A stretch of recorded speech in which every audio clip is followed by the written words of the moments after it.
Inahamon kita, Rendon Labrador. Publiko may hamon kay Rendon. Diligan mo si Christy.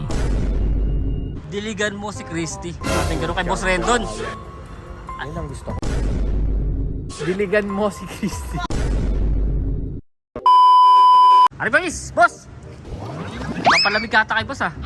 Nagpapalamig, kakape ako, nagpapainit ako. Ito. Bakit? Ba't nandito ka na naman? Tama pala talaga kay boss. What? Nagbago na talaga si Rendon Labrador. Bakit na naman? Ano na naman problema? Nag-public apology siya kay Chot Reyes. Coach Chot Reyes, gusto ko pong humingi po ng paumanhin sa inyo at sa iyong pamilya. Pinakamahalaga kasi dyan, humingi ng pasensya. Baka kasi yun eh, kung hihingi ka ng pasensya sa tao. Parang real man. Real man talaga. Real oh. man. Totoong tao ka talaga. Totoong tao. Totoong lalaki ka. Itong lalaki. At totoong lalaki, humihingi ng pasensya. Oo, tama. Eh, paano naman natin masusubukan yung Ano, magiging boss? totoong lalaki niya? Yung sino po si Christopher May, naalala mo boss? Balitaan ko yan. Oh, alam niyo yun, yung sabi niyang gano'n, nagbago na nga ako, tinitira mo pa rin ako. Grabe. Dapat sa'yo dinidiligan, sabing gano'n eh. Ganun? Putyang galado. Eh, ngayon Grabe boss, naman si Christy. may hamon ngayon ng netizen boss. May hamon ang taong bayan. Paano yun? Paano anong hamon nila? Diligan mo si Christy. Sabing gano'n kay Boss Rendon. Yan ang gusto ko. Yan ang gusto ko mangyari din. Ano ba yung diligan boss? Ano ba masahin niyo? Hindi, kasi ito, Ano yung explain diligan? ko sa'yo yung dilig. Oo boss. Jay, alam mo ang halaman. Oo boss. Pag hindi yan nadidiligan, nalalanta. Ah, Para niyang sinabi yan si Christy Fermin na nalalanta na si Christy Fermin. Nalalanta na si Christy Fermin. Tama. So, kailangan ng dilig. At saka, pang mga halaman, kapag tumatanda na, nalalanta talaga yan. Tama kayo, tama kayo. Oo, tama. Kailangan madalas ang dilig. Kailangan madidiligan talaga. Ngayon, Ah. sino ang pwedeng dumilig kay Christy? Kung hindi nyo pa po alam yan, i-search nyo po. Ayun ang hamon ng ano boss. Ngayon, inahamon kita, Rendon Labrador.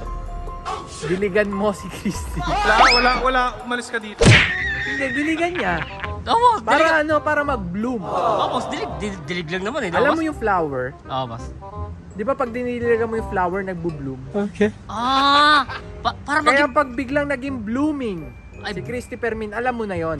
nadiligan na yun. Nadiligan na ng Boss Rendon. Rendon Labrador, umani ng sari-saring reaksyon mula sa netizen. Ani ni Rendon kay Christy Fermin, nagbago na nga ako, may masasabi pa rin, palibhasa, di ka na nadidiligan. Publiko may hamon kay Rendon.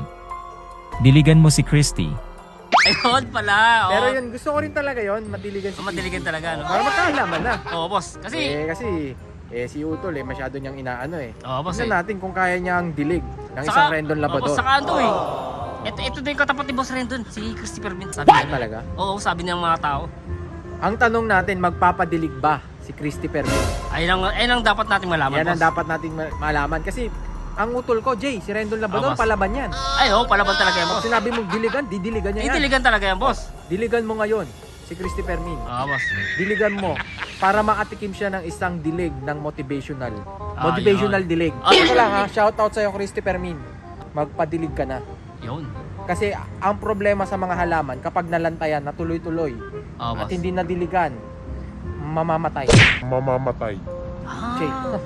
Ang Nako, halaman, pag hindi nadidiligan, malalanta, mamamatay. mamamatay, boss. Kaya habang buhay ka pa, magpadilig ka na Yun, tama, sa tama. motivational speaker. Ayun. Kailangan talaga ng motivational. Kailangan motivational dilig. Oo, boss. Yun ang pinakamahalaga sa lahat. Sulong natin yan, boss. Isulong natin yan sa Senado. Diligan si Christy. Diligan si Christy. At ikaw, ano? Gusto mo ba diligan si Christy? Ako, boss? Oh. Magkano ba, boss? Mukhang pera ka talaga. Doon ka na nga. Ayoko na Ah, mukhang sige, pera. boss. Akala ko mas may bayad dyan. Wala pa bayad dyan.